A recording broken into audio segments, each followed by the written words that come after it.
പവിത്രത്തിൻ്റെ വരാൻ പോകുന്ന ഒരടിപൊളി വിശേഷത്തിലേക്ക് എല്ലാവർക്കും സ്വാഗതം. നീ എൻ്റെ ഭാര്യയല്ല, ഞാൻ നിൻ്റെ ഭർത്താവുമല്ല എന്ന് വിക്രം വേദയുടെ മുഖത്ത് നോക്കി തന്നെ പറയുന്നുണ്ട്. ഞാൻ എൻ്റെ കുടുംബത്തെ ഉപേക്ഷിച്ചാണ് നിങ്ങളോടൊപ്പം ജീവിക്കാൻ വേണ്ടി വന്നത്.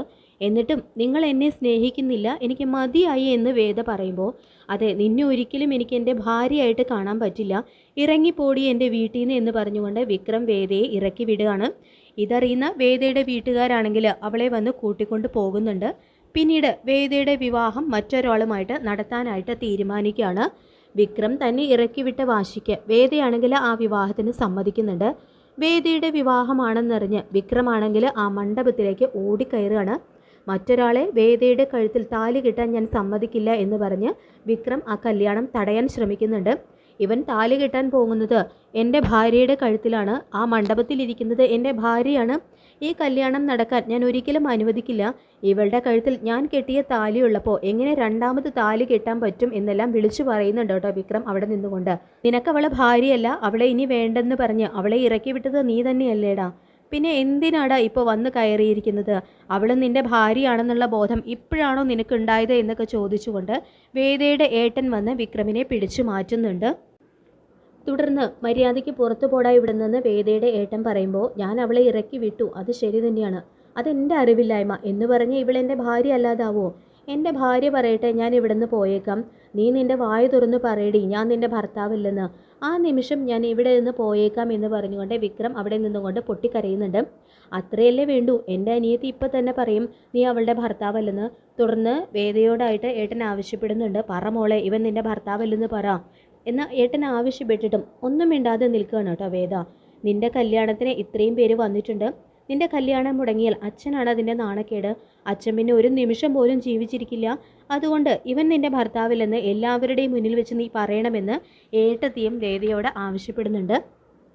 ഇതെല്ലാം കേട്ടിട്ടും എന്ത് പറയണമെന്നറിയാതെ കരഞ്ഞു നിൽക്കുകയാണ് കേട്ടോ വേദ.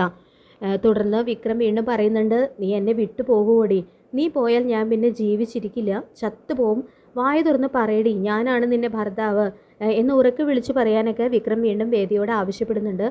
ഞാൻ നിന്നോട് ചെയ്തതൊക്കെ തെറ്റ് തന്നെയാണ്, നിന്നെ വേണ്ടാന്ന് പറഞ്ഞു, അത് പറഞ്ഞതും ഞാൻ തന്നെയാണ്, എൻ്റെ ജീവിതത്തിൽ ഞാൻ ചെയ്ത ഏറ്റവും വലിയ തെറ്റും അതാണ്, ദയവ് ചെയ്ത് അതിന് ഇത്രയും വലിയ ശിക്ഷ നീ എനിക്ക് തരരുത്, എനിക്ക് നീ ഇല്ലാതെ ജീവിക്കാൻ പറ്റില്ല എന്ന് പറഞ്ഞുകൊണ്ട് വേദയുടെ മുന്നിൽ കരയുന്നുണ്ട് കേട്ടോ വിക്രം. തുടർന്ന് വേദ, നീ ഇവൻ്റെ വാക്കൊന്നും കേൾക്കരുത്, നിന്നോട് ഒരു ദൈവം ഇല്ലാതെയാണ് ഇവൻ നിന്നെ വീട്ടിൽ നിന്ന് ഇറക്കി വിട്ടത്, എന്നിട്ടും വീണ്ടും ഇവൻ്റെ കൂടെ പോയാൽ നിന്നെ വീണ്ടും ഇറക്കി വിടില്ലെന്ന് എന്താ ഉറപ്പ്?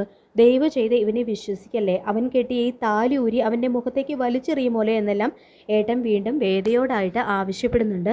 ശേഷം എന്നോട് ക്ഷമിക്ക് വേദ, ഇത്രയും പേരുടെ മുന്നിൽ വെച്ച് ഞാൻ നിന്നോട് ചെയ്തതിനെല്ലാം നീ എന്നോട് ക്ഷമിക്കണം, സത്യമാണ് ഞാൻ ഈ പറയുന്നത്, എൻ്റെ മനസ്സ് മുഴുവൻ നീ മാത്രമാണ് വേദ, എൻ്റെ രക്തവും ജീവനും എല്ലാം നീയാണ്, നീ ഇല്ലാതെ എനിക്കൊരു നിമിഷം പോലും ജീവിക്കാൻ കഴിയില്ല, നീ മറ്റൊരുത്തൻ്റെ ഭാര്യയാവുന്നത് എനിക്ക് കാണാൻ പറ്റില്ല, പ്ലീസ് വേദ എന്നെ നീ വിശ്വസിക്കണം, ഞാൻ നിൻ്റെ ഭർത്താവാണ്, അത് നീ എല്ലാവരോടും തുറന്ന് പറയണം, ഞാൻ തെറ്റ് ചെയ്തു, അത് ഞാൻ നിൻ്റെ അടുത്ത് സമ്മതിക്കുന്നു, എൻ്റെ കല്യാണം രാധയുമായിട്ട് ഉറപ്പിച്ചിരിക്കുകയാണ്, എനിക്ക് അവളെ ഒട്ടും ഇഷ്ടമല്ല, എനിക്ക് നീ ഇല്ലാതെ ജീവിക്കാൻ പറ്റില്ല, അത് നീ ഇറങ്ങിപ്പോകുന്ന ആ നിമിഷമാണ് ഞാൻ തിരിച്ചറിഞ്ഞത്, ഞാൻ നിന്നെ എത്രത്തോളം സ്നേഹിക്കുന്നു എന്നുള്ള കാര്യം അതിപ്പോൾ എനിക്ക് മനസ്സിലാവുന്നുണ്ട് വേദ, ഞാൻ അവളെയല്ല നിന്നെയാണ് സ്നേഹിക്കുന്നത്, നീ ഇല്ലാതെ എനിക്കൊരു നിമിഷം പോലും പറ്റുന്നില്ല എന്ന് പറഞ്ഞുകൊണ്ട് വേദയുടെ മുന്നിൽ തൻ്റെ ഉള്ളിൽ ആ പ്രണയം മുഴുവൻ വിക്രം അവിടെ പ്രകടിപ്പിക്കുന്നുണ്ട്.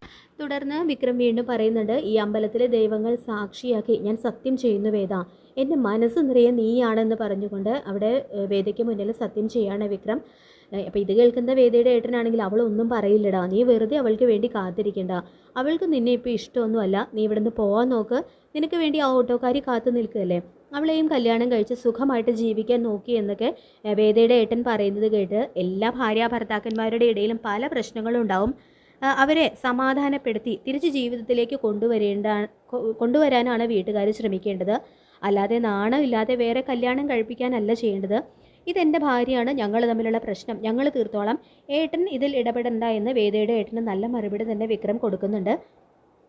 തുടർന്ന് എൻ്റെ ഭാര്യയോട് എനിക്ക് സംസാരിക്കണം. തുടർന്ന് അവസാനമായിട്ട് വേദ നിന്നോട് ഞാൻ ചോദിക്കുകയാണ്, എൻ്റെ പാപങ്ങളൊക്കെ മറന്ന് നീ എൻ്റെ ഭാര്യയായിട്ട് എൻ്റെ കൂടെ വരില്ലേ? ഞാനാണ് വിളിക്കുന്നത്, നിൻ്റെ കഴുത്തിൽ താലി കെട്ടിയ ആളാണ് ഞാൻ, അപ്പോൾ ഞാൻ വിളിച്ചാൽ നീ എൻ്റെ കൂടെ വരില്ലേ?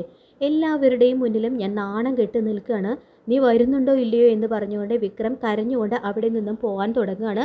ഇതേ സമയം വേദയാണെങ്കിൽ പൊട്ടിക്കരഞ്ഞുകൊണ്ട് വിക്രമിനെ തിരികെ വിളിക്കുന്നുണ്ട് കേട്ടോ.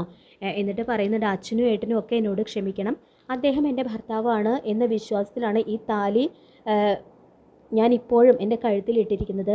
ഇപ്പോഴും വിക്രം തന്നെയാണ് എൻ്റെ ഭർത്താവ്. ഞാൻ വിക്രമിൻ്റെ കൂടെ അല്ലാതെ മറ്റാരുടെയും കൂടെ ജീവിക്കില്ല.